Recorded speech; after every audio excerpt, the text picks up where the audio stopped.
அனைவருக்கும் வெற்றி தமிழ் பயிற்சி அகாடமியின் சார்பாக இனிய வணக்கம். இந்த ஷார்ட்ஸில் இந்தியன் எக்கானமி, அதாவது இந்திய பொருளாதாரத்தில் கேட்கப்பட்ட வினாவை பார்ப்போம். பாருங்கள், ஐந்தாண்டு திட்டம் எவ்வளோ இம்பார்ட்டன்ட் அப்படின்றது உங்களுக்கு தெரியும். அதில் கேட்ட ஒரு வினா பாருங்கள், பின்வரும் ஐந்தாண்டு கால திட்டத்தின் உண்மை எவை அப்படின்னு கேட்டிருக்கிறாங்க. சரிங்களா?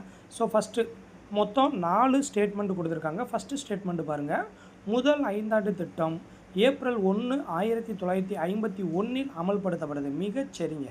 சரிங்களா? ஏன்னா ஐந்தாண்டு திட்டத்தை நம்ம வரைமுறைப்படுத்தும் போது முதல் ஐந்தாண்டு திட்டம் வந்து ஏப்ரல் 1, அதாவது நிதியாண்டினுடைய முதல் நாள் 1951 அமல்படுத்துகிறோம். அடுத்தது 10வது ஐந்தாண்டு திட்டம், அதாவது 2002லேருந்து 2003, 2006லேருந்து 2007 ஆண்டு வளர்ச்சி விகிதத்தை 10% அதிகரிக்க இலக்கு நிர்ணயிக்கப்பட்டது. இது கிடையாதுங்க. சரிங்களா? ஸோ இது வந்து இயர் வந்து தவறுதலாக கொடுத்துருக்குறாங்க. அடுத்து 11வது ஐந்தாண்டு திட்டமானது 7.9% ஆண்டு வளர்ச்சி விகிதத்தை அடைந்தது. கண்டிப்பாக. சரிங்களா? ஸோ இது மிகச்சரி. அடுத்தது 12வது ஐந்தாண்டு திட்டம் 2012லேருந்து 19 வரைக்கும் 9% ஆண்டு வளர்ச்சி விகிதத்தை இலக்காக வைக்கப்பட்டது. அதுவும் தவறு தாங்க. சரிங்களா? ஸோ இதில் எது சரி அப்படின்னா 1 மற்றும் 3 மட்டும்தான் சரி. சரிங்களா?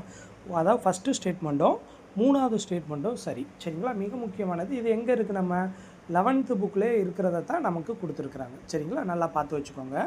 அடுத்த இம்பார்ட்டன்ட் கொஸ்டின் ஒன்று பார்ப்போம். அடுத்தது பாருங்கள்,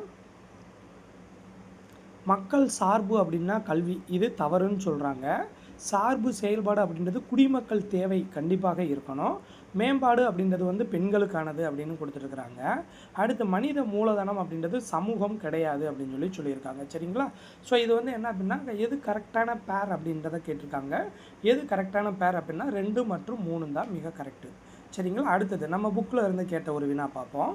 நிதி ஆயோக்கோட முதலாவது துணைத் தலைவர் யார்? மிக மிக முக்கியமானது. சரிங்களா? ஸோ நிதி ஆயோக் கொண்டு வரும்போது அதனுடைய முதலாவது துணைத் தலைவராக இருந்தவர் அரவிந்த் பனகாரியா. சரிங்களா? ஆப்ஷன் சி தான் மிகச்சரியானது.